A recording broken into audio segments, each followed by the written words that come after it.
Cyberabad cyber crime police station లో నమోదైన digital అరెస్టులో నిందితుడిని పోలీసులు అరెస్టు చేశారు. నిందితుడు గజర్ల అవినాష్ వద్ద నుండి 12 లక్షల రూపాయలు రికవరీ చేశామని, సదానందం అనే బాలానగర్ కు చెందిన వృద్ధిని డిజిటల్ అరెస్టు చేసి అతని వద్ద నుండి నిందితుడు 42 లక్షల రూపాయలు కొట్టేసినట్టు వివరించారు.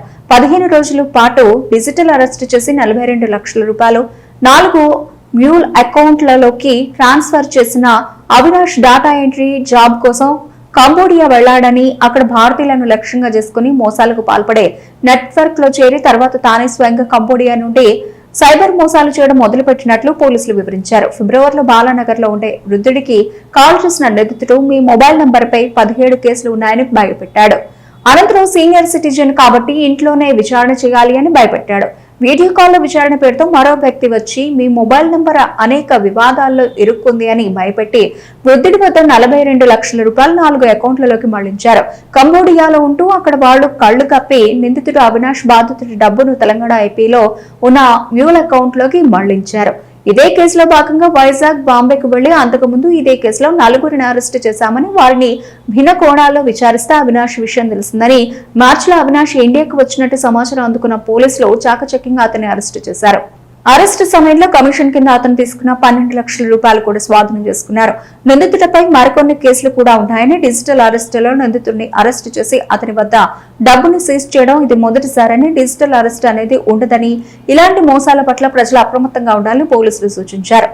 వాళ్ళ యొక్క కళ్ళు గప్పి వీళ్ళు కొన్ని అకౌంట్స్ని వాళ్ళకి అప్పచెప్తూ కొన్ని వీళ్ళకి తెలిసినటువంటి మ్యూల్ అకౌంట్స్ తెలంగాణలో, ఏపీలో ఉన్నటువంటి అకౌంట్స్కి వీళ్ళు సొంతంగా తరలించుకొని వాటిని వీళ్ళందరూ కలిసి కమిషన్ల కింద పంచుకుందామని అనుకొని వాళ్ళు ఆ విధంగా చేయడం జరిగింది.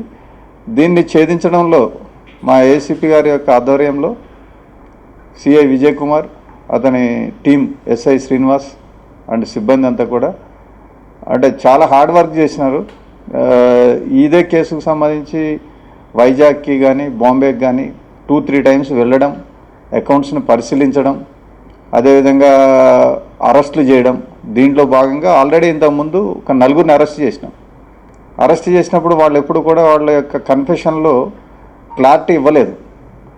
సో వాళ్ళు చెప్పింది మళ్ళీ క్రాస్ వెరిఫై చేసుకొని వాళ్ళు ఎక్కడైతే విత్డ్రాల్ చేశారో ఆ విత్డ్రాల్ చేసిన ప్లేసెస్కి వెళ్ళి ఏటీఎంస్కి దగ్గర కానీ బ్యాంక్స్ దగ్గరకు కానీ వెళ్ళి సీసీటీవీ ఫుటేజ్ మళ్ళీ తీసుకొని మళ్ళీ పోలీస్ కస్టడీకి తీసుకొని మళ్ళీ రీఎగ్జామిన్ చేసి చాలా ఎఫర్ట్స్ పెట్టడంతో కేసులో ఉన్నటువంటి మిగతా గోప్యంగా ఉంచబడినటువంటి సీక్రెట్గా ఉంచబడినటువంటి మిగతా విషయాలు కూడా రివీల్ కావడం జరిగింది. దాని మీద మళ్ళీ ఫర్దర్గా ఇన్వెస్టిగేషన్ వెళ్ళి వాచ్ పెట్టి ఇక్కడి నుంచి కాంబోడియా వరకు అతను మార్చి 28 నాడు ఇండియాకి రావడం జరిగింది. రాగానే అతని మీద ఇన్ఫర్మేషన్ పెట్టుకొని కంటిన్యూ ఎక్కడున్నాడని ఆల్రెడీ 2 టైమ్స్ అటెంప్ట్ చేశారు మా వాళ్ళు, కానీ చాలా జాగ్రత్తగా, ఎందుకంటే గతంలో అరెస్టులు వాళ్ళకి నోటీసులో ఉన్నాయి కాబట్టి చాలా జాగ్రత్తగా వ్యవహరించారు. కానీ పగడ్బందీ వ్యూహంతో వాళ్ళని అవినాష్ని పట్టుకోవడం జరిగింది. అతని స్పాట్గా అతని చేతుల్లో ఏదైతే అతనికి కమిషన్ కింద తీసుకున్నటువంటి అమౌంట్ ఏదైతే ఉందో అది 12 lakhs రికవరీ కూడా అయ్యింది. ఇది ఫస్ట్ టైం అనుకుంటా క్యాష్ రికవరీ కావడం నాకు తెలిసి అయితే సైబర్ ఫ్రాడ్స్లో. సో వాళ్ళందరినీ అభినందిస్తూ ఉన్నాం మా టీంని అంతా కూడా. దీనికి సంబంధించి ప్రజలందరినీ మేము విజ్ఞప్తి చేసేది ఏమనంటే డిజిటల్ అరెస్ట్ అనేది ఏముండదు కాబట్టి ఎవరైనా ఫోన్లు చేసి కానీ వీడియో కాల్స్ ద్వారా కానీ మీరు మీ అకౌంటో లేకపోతే మీ ఫోన్ నెంబరు లేకపోతే మీ మెయిల్ లేకపోతే ఇంకేదన్నానో ఏదో నార్కోస్లో కానీ లేకపోతే ఇంకా ఏదైనా సెక్సువల్ పోర్నోగ్రఫీలలో కానీ లేకపోతే ఇంకా ఏదైనా ఫ్రాడ్ వాటిలలో ఇరుక్కుంది అని చెప్పేసి విచారణ పేరుతోటి ఇంకా ఏదన్నా ఎగ్జామినేషన్కి వెళ్తే భయపడేది లేదు. డిజిటల్ అరెస్ట్ అంటూ ఏముండదు. అరెస్ట్ అనేది పోలీసు వచ్చి ఫిజికల్గా వాళ్ళు నోటీస్ ఇచ్చి మిమ్మల్ని కస్టడీలోకి తీసుకుంటేనే అరెస్ట్, కానీ అటువంటిది ఉండదు. కాబట్టి ప్రజలందరూ కూడా గుర్తుపెట్టుకోవాలి. అదేవిధంగా ట్రేడింగ్ పేరుతోటి, ఇన్వెస్ట్మెంట్ పేర్లతోటి ఆన్లైన్లో ఇల్లీగల్ వెబ్సైట్స్ కొన్ని ఉంటాయి. అవన్నీ కూడా ప్లాట్ఫామ్స్ అన్నీ కరెక్ట్గా ఉండవు.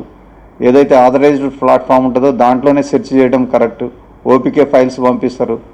ఏపీకే ఫైల్స్, అదేవిధంగా వాటిని డౌన్లోడ్ చేసుకోవడం, మీ ఫోన్ హ్యాక్ అవుతుంది, మీ ఇన్ఫర్మేషన్ అంతా తీసుకోవడం జరుగుతుంది.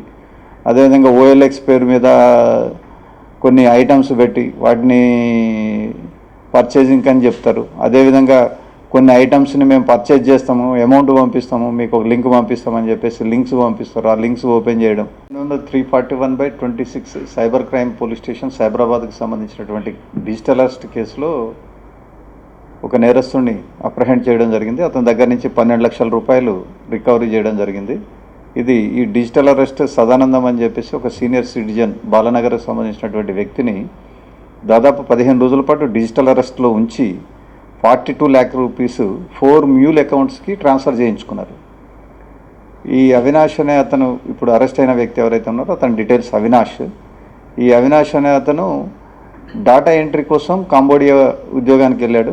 అక్కడికి వెళ్ళిన తర్వాత ఫస్ట్ ఫోర్స్ ద్వారా ఈ ఫ్రాడ్లకి ఎంటర్ అయినాడు. ఈ కాల్ సెంటర్లో జాబ్స్ ఉన్నాయని చెప్పేసి, లేకపోతే ఇంకా ఏదైనా ఈ కాల్స్ చేసి భారతీయుల్ని ఇబ్బంది పెట్టి ఫ్రాడ్ చేసే దాంట్లో, ఆ తర్వాత వాలంటరీగా తనంతట తానే స్వచ్ఛందంగా ఇటువంటి ఇల్లీగల్ యాక్టివిటీస్లో పాల్గొనడం జరిగింది. ఇదే క్రమం లోపల జనవరి ఈ ఇయర్లో 2026లో జనవరిలో సదానందం అనే అతనికి కాల్ చేసి ఫస్ట్ ఇట్లా మీ అకౌంట్, మీ ఫోన్ నెంబర్ ఏదైతే ఉందో ఆ ఫోన్ నెంబరు మీ ఆధార్కి లింక్ అయినటువంటి ఫోన్ నెంబర్ ఇది. దీని మీద 17 కేసులు నమోదైనాయి. ఈ కేసులలో మీరు విచారణకి హాజరు కావాల్సి ఉంది. మీరు సీనియర్ సిటిజన్ కాబట్టి మిమ్మల్ని ఫోన్ ద్వారా, వీడియో కాల్ ద్వారా విచారిస్తామని చెప్పేసి వాళ్ళ యొక్క ఉన్నతాధికారులతో మాట్లాడాలని చెప్పేసి ఉన్నతాధికారులు అనే పేరు మీద ఇంపర్సనేషన్ కింద వాళ్ళ దగ్గరే ఉన్నటువంటి ఇంకొక ఫ్రాడ్స్టర్ని, అతని పేరు కూడా రివీల్ అయింది, ఇప్పుడు చెప్పడం ఇన్వెస్టిగేషన్కి కాదు, అతన్ని కూడా అరెస్ట్ చేస్తాము.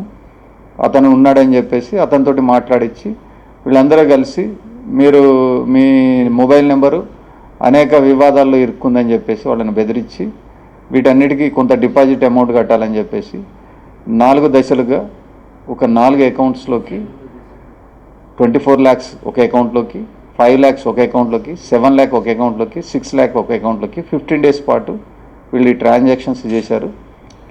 ఇటువంటి జాగ్రత్తలన్నీ కూడా ప్రజలందరూ కూడా పాటించాలని కోరుకుంటా ఉన్నాము. మీకు ప్రెస్ నోట్ ఇవ్వడం జరుగుతూ ఉంది. దాన్ని అంతా కూడా మీరు ప్రజలకి ఒక 12 పాయింట్స్ ఏ విధంగా మోసాలు జరుగుతున్నాయో అవన్నీ కూడా వివరించడం జరిగింది. వాటినన్నింటినీ కూడా ఎక్స్పోజ్ చేస్తారని కోరుకుంటా ఉన్నాను.